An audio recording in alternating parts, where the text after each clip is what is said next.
Okay. So Yeah, Dana gave me your questions and I hope I answer them all. I put a presentation together. We're gonna run through it. Hopefully it answers a lot of your questions, but at the end, we will have time, we can have some more questions. So a little bit about me, my background. I was a personal trainer, fitness instructor for 12 years. Then I went back to school to get my master's degree in dietetics, to do more of a career rather than exercise as a hobby.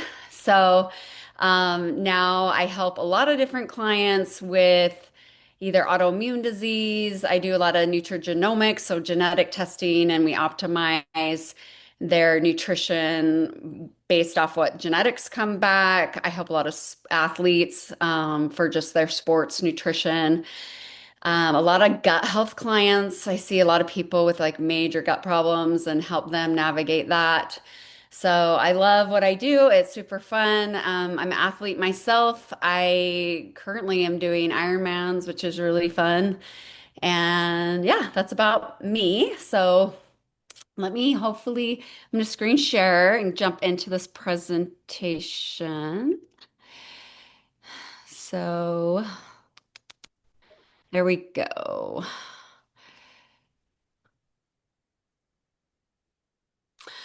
And I just need to make sure it's bigger.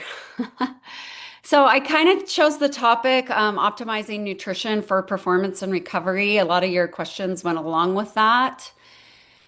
How do I do slideshow? There we go. Play from start. Awesome. Why is it showing the other slides on the other side? That's wrong. I am going to go click down here, do presenter view. right here. Awesome. Thank you, Dana. Oh, that does it too. It's showing my notes. But you guys see the whole thing, Oh, right? yeah, yeah, don't do that one. Yeah. That works. Okay. So, um, there we go. This is just the medical disclaimer. This information in this presentation is for educational purposes only and not to substitute for professional medical advice, diagnosis, or treatment. Always consult your healthcare provider before making changes to your diet and starting new supplementation, especially if you have any existing medical conditions. Nutrition science is always evolving. The recommendations I share today are based on current research and intended for general guidance, not for personalized advice. So this is just a picture of my family and I. I have five children.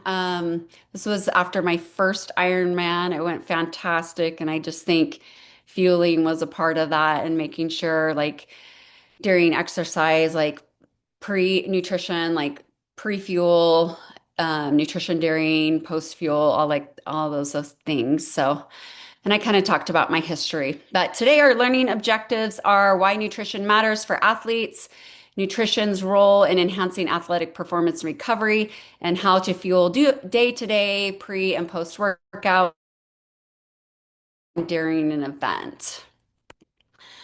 Okay, so why does nutrition matter? Um, it's so important for performance and recovery. Like we have our macros, right? We have protein, we have carbohydrates, we have fats. And like as an athlete, so many people, we get those macros, but how important are micronutrients? So those are, the minerals and vitamins that we need for our cells to function optimally. So nutrients provide energy, building blocks, and protection cells need. Carbohydrates are important for energy and cell function. Proteins aid in repair and growth. Healthy fats support hormone production, reduce inflammation, and provide sustained energy sources, especially during long training sessions. Vitamins and minerals support various cellular processes. So I want you to ask yourself and think and reflect. How do you feel day to day? Are you getting enough sleep? Do you bounce back from your workout? How are your moods? Are you having a regular cycle? Are you experiencing injury? Are you eating enough fruits and veggies? Are you eating enough carbs? I forgot to add in there, how's your stress level? Because that plays a big part on how we feel day to day as well. So, I got a question on that because some of yeah. my people are very into their watch telling them those answers. like how their sleep is. It does Oh, sleep, it does the body battery, it does like uh, all of that kind of stuff. What's your opinion on that? I go off more how I feel. Yeah. Yeah, I've had my watch tell me like I need recovery and I'm like I feel awesome and I'm great. So like I'm gonna ignore my watch. And I'm like, why does it say that? And then I'll have like a crazy hard workout and it's like you're in a medium recovery. I'm like, no, I should be really low right now because I just killed myself yesterday, right? So I think just being in tune with your body is so important. Like being in tune every single day. So I mean the watch is helpful. The metrics are helpful, but like, how are you really feeling? So, great question.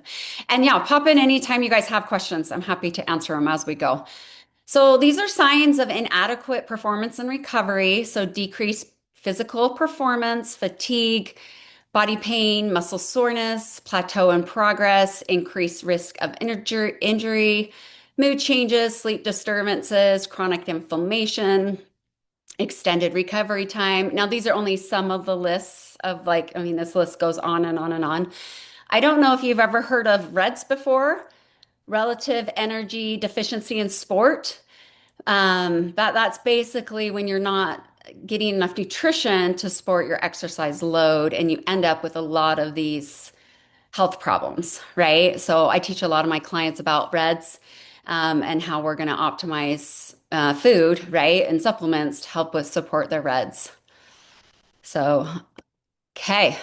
So other factors besides nutrition that will affect your performance and recovery, I go back to genetics.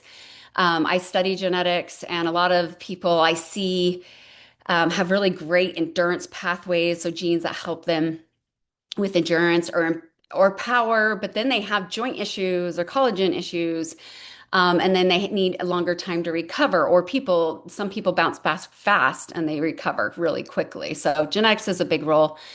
Chronic inflammation, oxidative stress, physical stress, like what's your training load like? That's gonna affect how you're performing and recovering. Hydration, sleep, stress. These are just a few of the things. Okay, so nutrition's role in enhancing athletic performance. So, kind of talked at the beginning, macros and micros are really important. So, omega fatty acids have been shown to help athletes. So, I recommend my clients to get salmon 2 to 3 times a day, or I have them take an omega-3 supplement. You can also find omegas in flax seeds, chia seeds, olive oil. Antioxidant rich foods like fruits like berries, tart cherry juice or tart cherries are really helpful for athletes, beets, spinach, broccoli, etc. Hydration, supplements, and you want to avoid, and I never put anyone on a diet, but you want to be cautious of like what is your day-to-day intake like? Are you living the Western diet? I call it the SAD diet, the standard American diet. Are we eating at the fast food every single day? Are we not getting enough fruits and vegetables or not enough protein, the healthy fats to support athletic needs? Like it's okay to go to those places every once in a while, by like day to day, how are you fueling your body? Right? So it's really important. I mentioned high histamine foods because I work with a lot of clients that I see that their histamine levels are tend to be high, and those are like certain foods that cause inflammation in your body. So those are like your fermented foods, your canned foods as well. So there's also some other foods, but I don't freak out about the foods. I worry more about like the fermented stuff. So aged cheese, aged meats, soy sauce, things like that. So I just wrote on here, these are the important nutrients for athletes. So you want to make sure you're getting vitamin C. So that's a lot of your fruits and veggies. Think oranges, right? Everyone thinks oranges, strawberries, cherries, your Brussels sprouts, your broccoli, kiwi. Magnesium is really important. I forgot to mention on there, pumpkin seeds are really high in magnesium. Vitamin D. So, sunlight is the best source for vitamin D during winter months, right? We're not seeing the sun as often, or the UV isn't as strong. So, foods that can help, like mushrooms, oranges, spinach, eggs as well, have high vitamin D. Calcium foods are important for our bones, right? Iron, I see a lot of athletes that when their labs, when they come back, they're low on iron. So raisins, dark leafy greens. I would say most athletes, if their labs are low in iron, I always put them on an iron supplement, just because we're pounding our feet, and that's something that kind of we see with athletes. So other good nutrient dense foods for athletes are blueberries, the beets, pomegranates, leafy greens, ginger, turmeric, etc. Okay, so this is where we're going to dive into a lot of your questions that you mentioned. So I'm going to first do an overview of what macros should look like for athletes. I am not one to track food. I'm more of an intuitive eater, try to listen to my body. I know it's important to get carbohydrates in. I know it's important to get protein in and healthy fats. And I kind of go off more visualize like, okay, I just bike 2 hours. How many carbs should that be? I need to be eating a lot of oatmeal after or honey. Like, I just know I'm going to be focusing on carbs and protein for recovery. So, but these are the guidelines recommended for athletes. So, protein for athletes is 1.6 to 2.0 grams of protein per kilogram of body weight. So, the average person is 1.2 to 1.4 grams per kilogram of body weight, but as an athlete, we require more protein needs than that. So the carbohydrate range is 45 to 65% of your daily calorie needs, and that will vary person to person, right? We're all different heights and different weights, and our needs will be a little bit different. Fat is 20 to 35% of daily calorie intake. I never like to see one under 20% fat because then kind of your hormones get all messed up. So we always want to make sure you're eating healthy fats. Fiber recommendations are 25 to 30 grams per day. That's just an estimate. That's just a range I like to give my clients. And then 3 veggies and 2 fruit a day is what is recommended. That's the minimum. And for athletes, I always like at least shoot for that, if not more. We're doing more than that to help with recovery. So I just put an example on here. So it's a 5'4" female. She weighs 130 pounds. So that's 59 kilograms. If you're not sure how to calculate your kilograms and your body weight, you put your pounds and you divide that by 2.2, and that will give you your kilograms of body weight. The estimated calorie needs based on their exercise is 2,000 calories a day. So for that person, it would be about 95 grams of protein per day, which ends up being 20% of their calorie needs. The carbs day to day is 275 grams per day, and that's about 55%. For my athletes, I always tend for carbs around 55% because they're just exercising so much. The carbs will help them fuel and they'll just feel better. They won't get hangry, right? And then fat is about, 58 grams per day, and that's about 25% of their daily intake. So kind of just an estimate. I never want people to get freaked out over these numbers. It's just more like, how's your body doing? Are you getting enough carbs? I feel like most athletes aren't getting enough carbohydrates. So I might have them count their carbs and fiber to see like, hey, are you getting enough to support your body? And then usually people get the hang of it, what that looks like. Okay, so let's talk pre-run or pre-exercise. So this will vary a lot. Most people, I would say, are exercising in the morning. Sometimes they go on an empty stomach, which I don't recommend that. I want them to have like 20 to 30 grams of carbs before they go exercise. So this is just a piece of bread with some honey on it. The bread's probably about 15 grams of carbs and the honey another 15 or so, right? So there's 30 grams of carbs. These are other ideas for pre-workout foods. You want like simple carbs that you're going to digest really easy, but that also depends on the person. Some people can totally hack like oatmeal right before a run and they're fine, like a big bowl of oatmeal. So, or a peanut butter and jelly sandwich. Like I know people that can hack that, but it just depends on your stomach and how well you digest and how you feel when you're exercising. So, these are just some ideas, and these pre-run and during your exercise will kind of look similar. They're going to be simple carbs to digest easy. I know when I'm in a race, I'm always doing like early morning.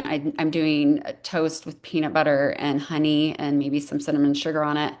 So that's a few hours before the race. So it's a little more heavy with the peanut butter on it. And then right before race, I'm eating a banana. So it's like a simple carb to break down. And my stomach can handle that. Some people might not be able to, but or they can handle a half a banana. But these are all simple carbs. The maple shop syrup shot is just straight up maple syrup. You could do honey as well, right? Cherry juice. I love the tart cherry juice because I mean it's shown to help with inflammation in athletes. So easy way to get some really quick carbs in. I Which want you guys to put in the chat what you really ate before your last run. Be honest. Be honest. Type in the chat what you ate before your last run. love it. Let's see it. So I mean, it really doesn't. I mean, you're looking for carbs, right? Like if you're eating carbs before your exercise, that's going to fuel you're going to feel better on your exercise. If you just stick to protein, you're not fueling that properly. We want to get the protein after. I mean, you're just not going to have that energy and oomph that you need, whereas like carbs really provide that oomph in your race or your run. So, this is just a picture of like what I did on a bike ride one day. So it was like fruit leather, right? Which are great simple carbs. And this is called Cherry Bundy, which is tart cherry juice, and they come in little individual packets. You can buy it in jars at the grocery store, but these are just convenient packets that I buy on Amazon. And I don't buy them all the time, maybe just more in heavy racing season to use because they're quite expensive. But my favorite during too is also liquid calories. I'm doing a ton of like oh gosh, what do they call it? Tailwind or liquid scratch. So I'm drinking a lot of my calories just so it's in my system really fast and I don't have any GI issues. Like I don't have to go to the bathroom. So I'm not so worried. Like if it's everyday training, this is what you could do if you know you're close to a toilet, if you have GI issues or not. Race day, I'm much more opt to just doing straight liquids on my bike, just so I don't have GI issues on the run. So, but some people can hack it. So it just really depends on you and your body. So, And sports these drink are all like longer than 60 minutes because some of you guys have a chunk of your runs that are not 60 minutes. She's only taking this in when she's running or more than biking more 60. than 60. Yep. Mhm. Yeah. Yeah, don't worry. If it's under 60 minutes, I get 30 grams of carbs before. It's great. And that's what we're going to talk about on coming up slides is like pre or like carb loading, how much carbs you should be getting per hour. So, and even 69 minutes, I'll do another 30 grams of carbs. So we'll talk about that soon. Some of them, because I don't know if you can see the chat when I'm presenting, Oh, it's I all can't see text it. in the chat. I'm just going to read you what Yeah, they read it. before their last run. We got banana and cottage cheese, nothing. Banana and peanut butter, sourdough English muffin and peanut butter, nothing. Water and amino acids, coffee, protein powder, granola bar, and pre-workout. Does the pre-workouts usually cover enough? No, Your opinion of that? Okay. no. Usually they're 0 calorie, right? A lot of them. Let's see So if I she think lets it us just know what her depends. Look at their yeah. pre-workout, but I'd say most are 0 calories. They do like a sweetener of some Yeah, kind. and caffeine usually, but yeah. Which a granola bar is not bad. It would be, I Okay, mean, Jill, that, you win. yeah. Who said you did And that? even the peanut butter is fine. It's There was a just lot of peanut butter. Yeah, yeah. don't do a ton of peanut butter. Actually, I should show you my I did a cool post the other day. I compared 30 grams of peanut butter to 30 grams of chicken. Oh, And it's calories were crazy higher. peanut butter, 30 grams of protein in peanut butter were like 700 calories and Yeah, 60 grams of fat, whereas the chicken was like 3 grams of fat and 156 calories, right? So it yeah, was yeah, quite different, which peanut butter, like, it's fine as long as it's not too much and too heavy, right? If you did a ton of peanut butter, yeah. it's like, They had peanut butter and a banana, so I'm gonna assume that yeah, Jennifer didn't have too much. And then peanut butter on sourdough English muffin. They probably also didn't have, have too much. whatever, like too much, but Yeah. And I think as long as you're digesting it well, like, and it depends too. Like if you did that an hour before race, that's totally fine, or hour before run. yeah. The closer you get to your exercise, the better to do the quick carbs. Hmm. basically, so it's easy on your stomach. But yeah. Okay, so post-exercise, this picture on the right, it's a piece of toast. I had carb during my exercise. So I got carbs there, and then there's some carbs after. And then this is like a veggie salad. This is heirloom t tomatoes with cucumber, a little feta cheese and onion, and then like an egg and some deli meat and avocado. So this is where I incorporated like a little bit of carb, not too much, but I added a lot of protein with fats, healthy fat. Now, if it had been a bigger workout, I would have had another piece of toast with that and maybe another, like, because I would be starting to carb load for my next workout the next day. But I had enough carbs during my workout that I didn't do as much carbs. So you can be flexible on that stuff. So here's just some ideas like, so I worked with the Real soccer players, the professional athletes, during my internship. And they're right after they got off the field, they had protein shakes. So that was like immediately within 5 minutes of them off the field. So we always had spinach in it, banana. Spinach and fruit was always the main staple with a scoop of protein powder, and we used almond milk for them. A lot of their protein shakes had peanut butter, but within they would drink that while they went and showered off, and then within another half hour after that, they were eating their lunch. So in a way, the smoothie was like a snack, right? Because it wasn't full of carbs enough to support what their exercise was like. So the smoothie is like replacing, like doing the protein and the fat with a little bit of carbs. And then they were into a full meal within, gosh, 45 minutes of them off the field. So that's kind of how they did it. So I'd recommend if you can eat a meal right after your exercise. But if you feel like, it's too early for a meal, have a smoothie with protein powder. You want that protein to help like 30 grams, right? To help muscle recovery. And then within another hour or so, I tried to get a meal in. So I just gave some ideas on here. So turkey wrap, right? You're aiming for fruits and veggies, your quinoa bowls, whole grain crackers with tuna avocado. Now, the issue with tuna, if you have high histamine, I wouldn't want you to eat canned tuna. So you would do a different type of meat. Protein pancakes, those are one of my favorite is protein pancakes after a good workout, but I'm trying to get some fruit in and then later making sure I'm getting enough veggies in the day as well. Somebody So said I've been seeing that Dairy Queen shakes right after a workout help recovery better than chicken. Please tell me I'm right. no, you're Probably wrong. probably not. I had a friend on that I graduated with. She totally debunked this in a green screen Instagram post and like called out these people like this is not better than getting real protein. The something in the study was flawed. I can't remember this. It wasn't too long ago, but yeah, I wouldn't go for it. I mean, it's fine if you have a little bit, but like there's probably other options to help you with recovery better than that, but it's kind of funny. If Yeah, you want more info, I can send you to my friend's Instagram on when she wrote about or talked about that. there we go. Yeah, that study. That's funny. Okay, so carbs per hour and carb loading. Um, this really varies. I'm going to say it again. There's some people that they can take in 120 grams an hour in their Ironman races. And to me, I would probably just throw up if that happened, right?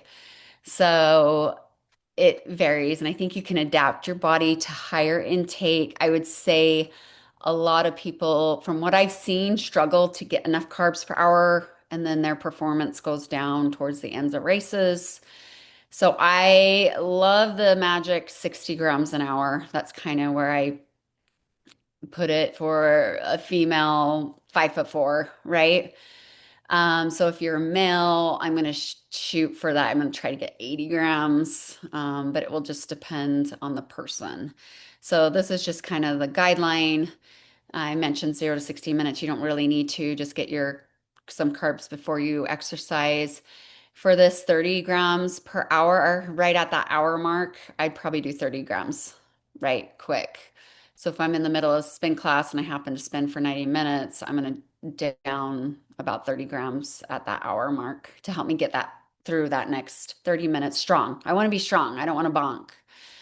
Um, and so 60 grams an hour for this range, an hour and a half to 2.5 hours. And then once you're getting over that, try to aim for like 75. So I do 75. That's where I'm at right now on about a 2.5 hour workout or during a half Ironman. So 6 hour workout, I'm trying to aim for 75 an hour, which has gone fantastic. So, and a lot of that's liquid calories. So, or gels. Honey Stinger, I like the Mortons, just something easy on my stomach so I don't have to run to the bathroom. So this picture here, I wanted to show you right here on the right hand side. This is 1 cup of fruit, which is crazy. You can see how much that fills your plate. So I use this measuring cup. It's 1 cup. And this is a half a cup of like steamed veggies. So like when we go back to three veggies and 2 fruit a day, right? So you got to think like, holy cow, it's so much. And this isn't, Dana, how many carbs would you say 1 cup of fruit? So berries, it's so on the low end. This pineapple and berries, this may be like 25 grams of carbs, would you say? That's my guess. I'm gonna guess about a cup would be. Berries are lower though. If you did just straight up berries, you're closer to probably 10 or 15. I can't remember. I should go look at my labels on my blueberries in the fridge. Anyway, so you get an idea of like, even though it's so much volume, it's actually not a lot of carbs. So for my clients, I like them, if they're a male, I may mean like our carbs per meal is going to be like 60, 80 grams of carbs at like lunchtime, right? So if you eat like it's a lot of volume in that food, but hey, guess what? We need some more carbs on this side besides that. So, and then your veggies are going to be on the low end of carbs too, but we need those for the micronutrients. I've So, got the strawberries are for a cup of strawberries, like 11 to 12 grams of carbs. Blueberries nothing. is 21, so that's better. Oh, that's higher than I thought. But blueberry, it's like a cup of blueberries. That's a lot of blueberries, you know? Yeah, well, it'd be like that. It's a lot. 15 grams of carbs in raspberries and 14 in blackberries. Okay. Mhm. So your higher fruit would be banana, like a cup of banana would be a lot more carbs.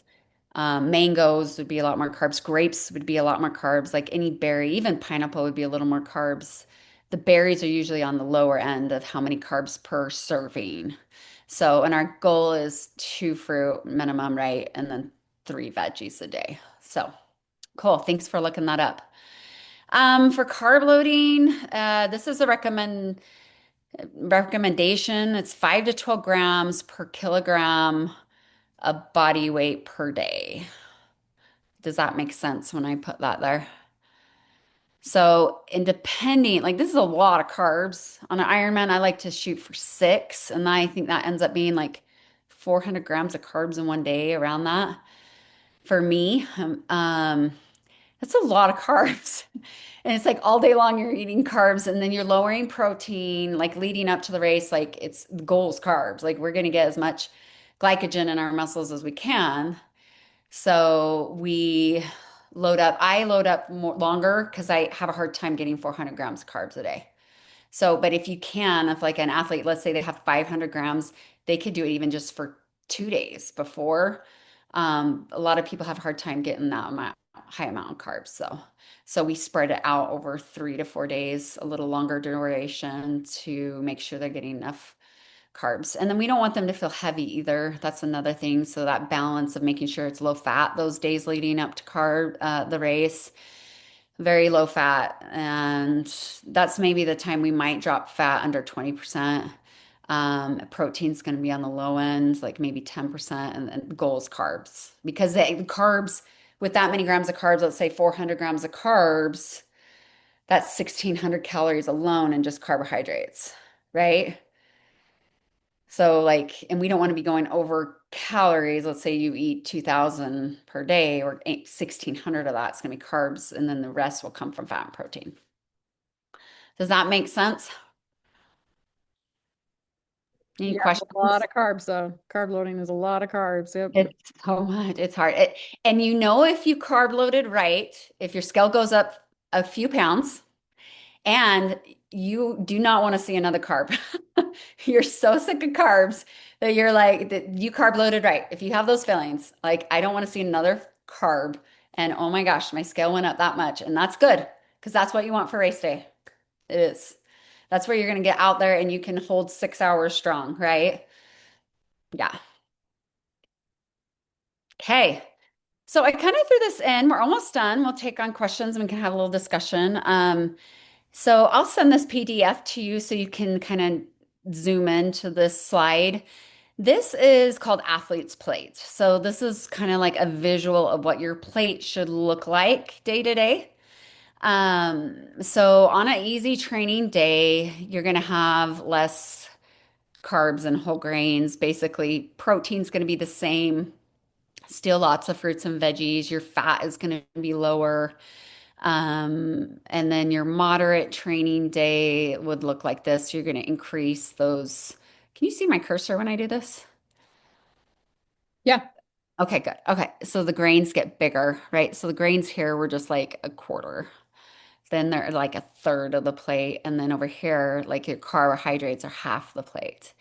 Now, I'm not a huge fan of athlete's plate because I feel like this easy training day, let's say, for example, you have a 2 hour ride. Here's Sunday. So Sunday, you're not working out. It's an easy day. So you're going to be lower on carbs.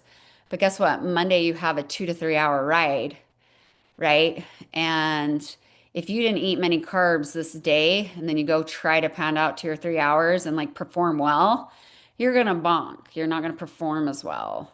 So I personally like to stay like these are your carb. If you're training a lot day in and day out, I'm always I want athletes to be in the moderate to heavy training. Like these are what they're eating day to day, regardless that they didn't work out that day.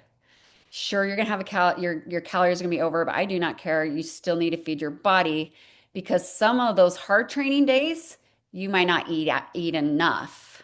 And so it kind of balances out your weight and you're gonna have still have a balance in your weight. You're not gonna like gain weight, right? So I would just be careful when you get into these lower calories because then it will affect maybe the next day on your exercise. So any questions with the athlete plates?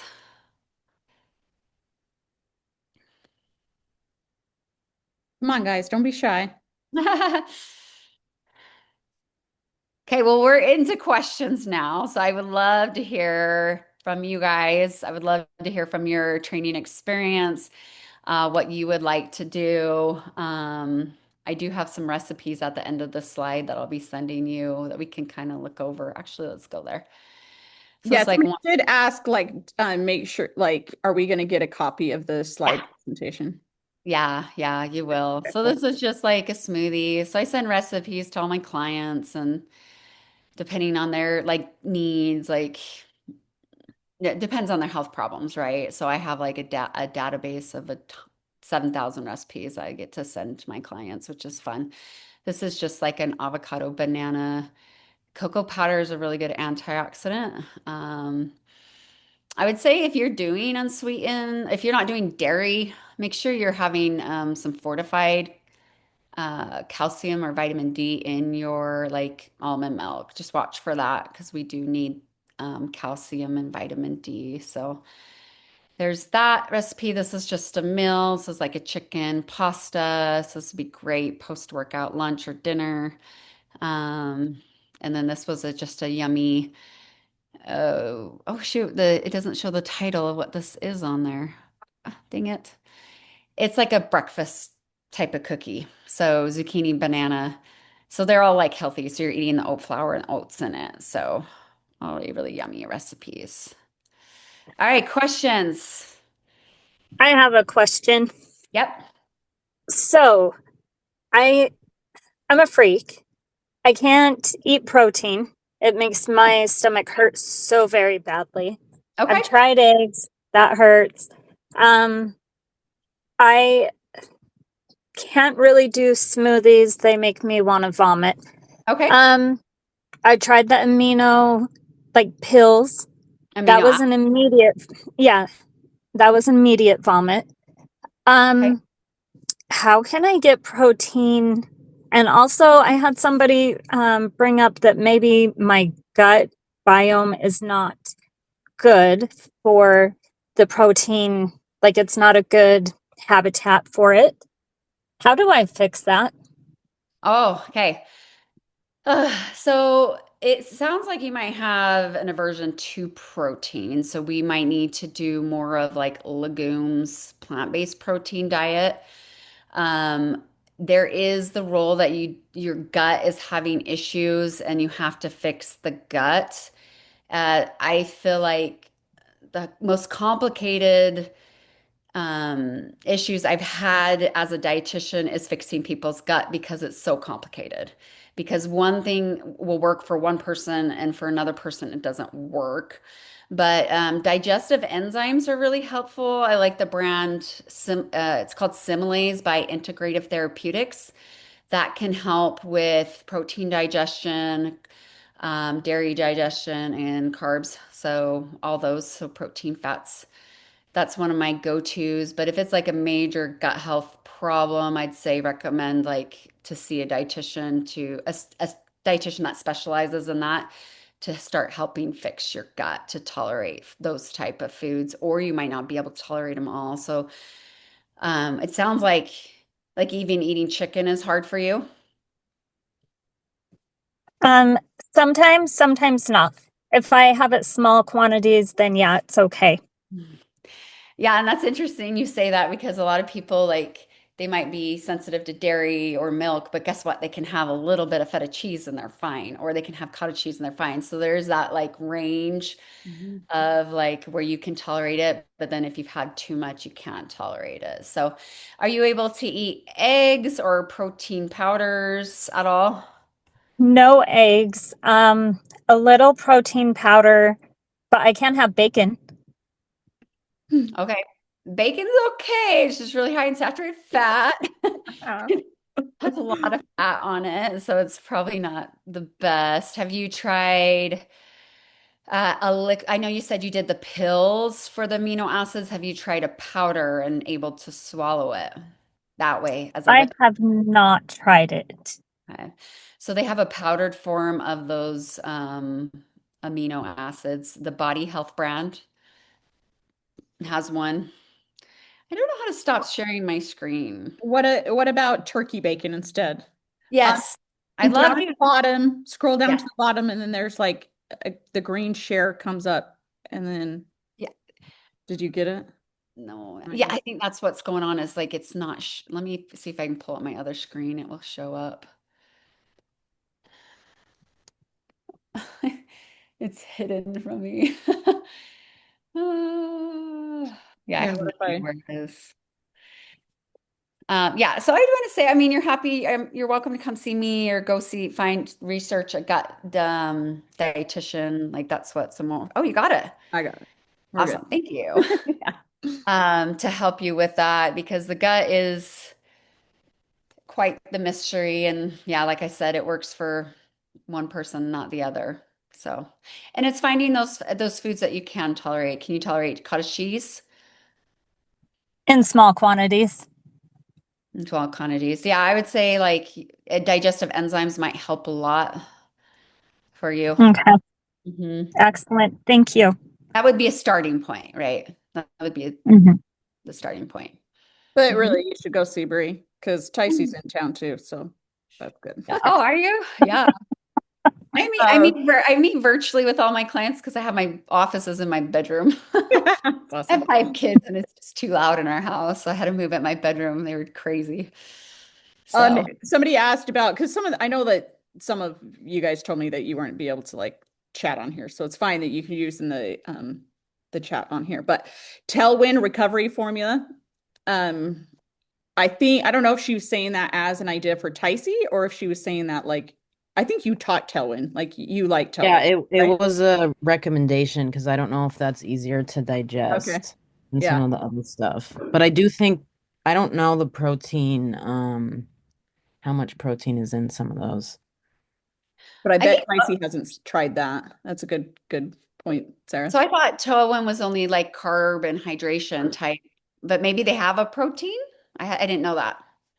Yes, I don't think it is pro I can't remember. I haven't true. Yeah, taken it yeah. in a while. Yeah, I don't yeah, I doubt it. But who knows? Yeah, I would just look for like powdered aminos instead of the capsule, but you might not be able to tolerate that if you can't. Is with the pill, is it hard to swallow or is it more of that issue? It was no, it was more the taste, I think. Like as soon as I put it in my mouth, I started gagging, and then I tried to swallow it a couple times, and no, I could not get that down. Was it a tablet that's like a compressed white powder, like it's really compressed white? Was it like that? No, I can't remember. My endocrinologist actually recommended it. It's like $80. So I really wanted it to work, and it I had two pills and it You know didn't. what? You could, if you still have them, try like cutting them up and making it into a powder and put it in some water or blend it in your blender and see if you can hack it that way. Like, because that's so much money you wouldn't want it to go waste. Right. I don't know. You could try. Thank you. I know there was the body health amino acids. I couldn't swallow those. Yeah, they were just too hard to swallow, too hard to get down. What other questions you guys got? What are you having for dinner? Tell us what you're having for dinner now after something like this. I don't know what I'm having for dinner yet, but I have a question. Good. I have struggled with blood sugar issues before. And so I've been like trained to be carbohydrate sensitive, but now that I'm increasing my work effort, I'm sort of feeling like I need more carbohydrates. And so I'm just curious if how you've like found a balance for folks on that.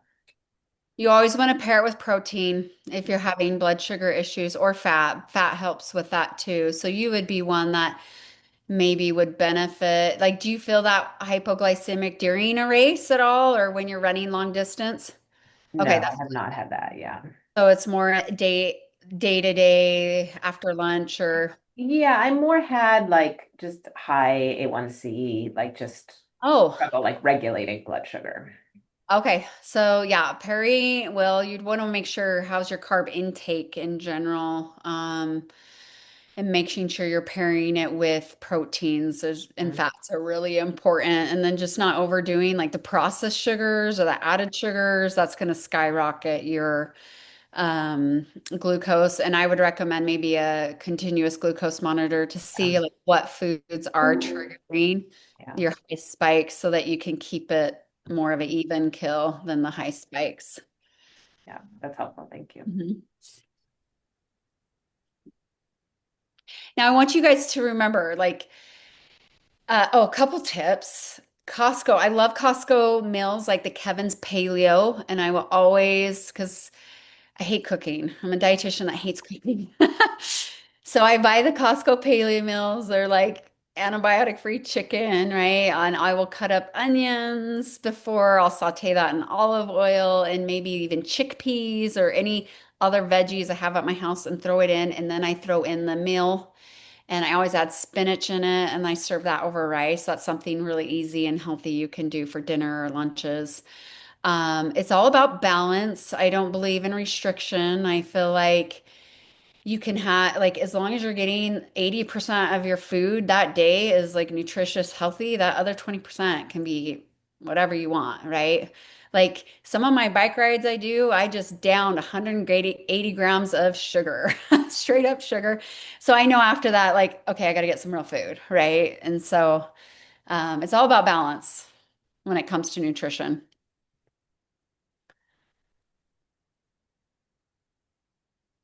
Any other questions? Somebody said, oh, because I asked what was for dinner, and somebody said salmon, brown rice, tomatoes, carrots, and cucumbers. And I replied with, of course, your dinner is perfect, Kelsey. And then Can somebody I come said, into your house? yeah, exactly. Why is it sometimes I crave seafood, shrimp and lobster? What is she missing something that she'd be craving that? That's interesting. Oh, She does not live next to the ocean either, so it's probably not convenient. Good question. I would say the amino acids or the omega 3s in it. It's high in omega 3s. Oh. maybe, or maybe the salt when you put salt on it. I have no idea. I have no idea about that. It's a good thing though. If you can get salmon in twice a week, it's great. Okay, lament. Yeah, yeah. Have you seen Dana for a sweat test yet? No, she's not local. Oh, shoot. Hmm. So lament is very, very high in sodium. I'm not a huge fan, just overall because it's a lot. But that being said, some people need a lot of sodium. So, but in general, like if you're eating your regular day and you get 2,500 milligrams of sodium and then you're adding another 1,000 on top of it, ends up being a lot of sodium. So I don't know. What's your thought on it, Uh, Dana? she says I only use a fourth of the package. That's funny. That's- yeah, But you that's like you're just taking it for the taste of it, Shelley. That's awesome. But yeah, LMNT is definitely the highest that I know of as far as products. But there's only I sweat test however often I sweat test, and I can definitely say there were a couple athletes, but they were all three of them that I remember the most, or Ironman athletes that actually did sweat a lot. A lot of people I test think that they sweat a lot, but I think that your opinion of it is much different than mine when I do this for a living and hang out with sweaty people all day. My opinion is much different than when it's on your own body. Oh, I sweat a lot. I'm like, oh, I see real sweat all the time. yeah. So it's kind of funny. But I do think like I like to ask the people before I do sweat tests, if they generally eat a lot of salt in their diet, like do they like salty stuff? And I've found that. So, Shelly, I don't know if I've talked to you about that, but do you like salty stuff? Because I've found that people who say, like, yeah, I kind of add salt to everything also test pretty high, like intuitive eating, like you're saying, like they do eat a lot of salt.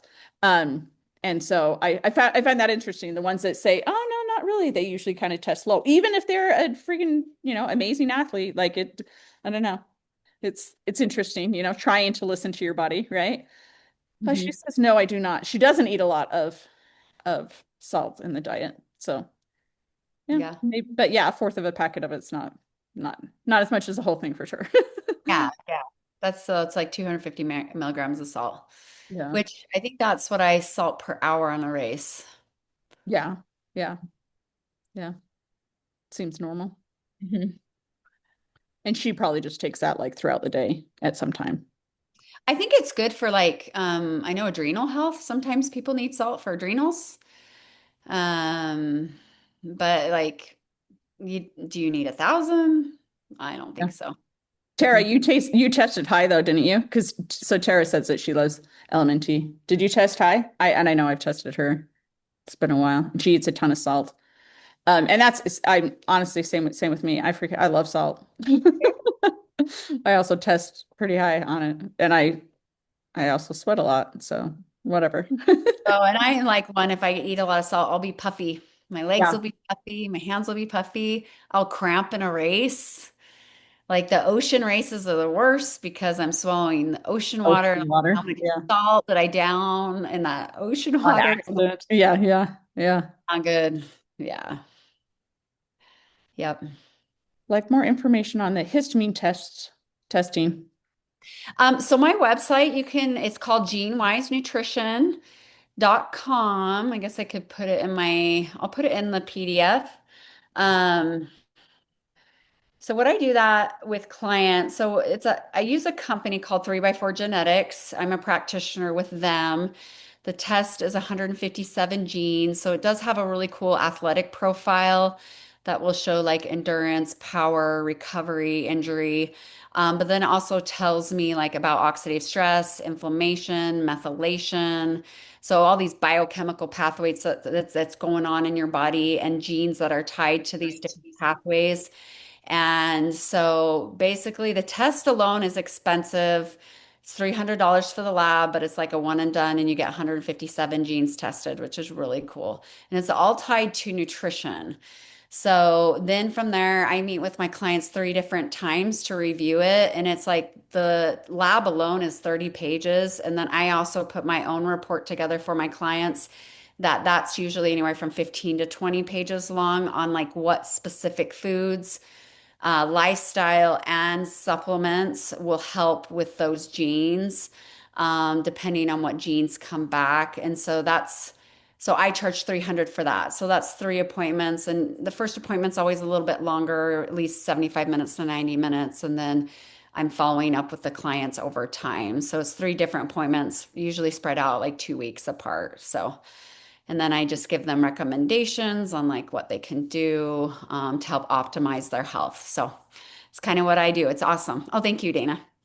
So you can read more about it on my website. It's a simple website. I'm nothing fancy, but I work with a lot of clients with like mental health, that like how nutrition can help with mental health or autoimmune or lots of different issues. So So how often do you recommend somebody to do that $300 test? the company adds as new evidence comes out about genes, they add it to the list of genes they're already testing. And I want to say in the last 3 years, they've maybe added 5 genes. So you don't need, Mm-hmm. I would maybe do it once every 10 years, like maybe, but you get enough idea with what That the we're 100, not changing our genes by oh, you're not do or changing it. whatever. So it's It's, like this is your answer. yeah. Like lab test, like let's see where your sodium is today and let's see what it is tomorrow or whatever. Yeah, Yeah. so we look at salt, like how well we look at salt, vitamin D. We look in, there's genes connected with celiac disease. So I have some clients that they have major gut issues and we don't know until the report comes back. And I'm like, hey, you should go, like I can't diagnose anything in the test. It's not diagnostic, but I can be like, hey, this is something you could look into if you want to go get tested for celiacs. So, and there's gut health genes, there's histamine, like I said, blood pressure, weight loss, weight resistant genes, like how do we help with that? So yeah, it's a lot. It's awesome. It's pretty fun. So it's what kind of helped. I had a ton of health issues over the last 10 years and I wasn't getting answers from doctors. And that's what led me down the dietetic route and like how nutrition and genetics play a role in how I felt. And now I've like just fixed everything that I've feel so much better based off all that. So Yeah. I think Shelly had a question. Shelly, pop back on. When you were talking about the canned tuna, Mhm. so to help with my craving of seafood, which I have never had until I started, I call it traveling. I don't know about running, but I'm getting there. Mhm. So I bought tuna, number one, just to kind of incorporate more protein, but also to help with that craving.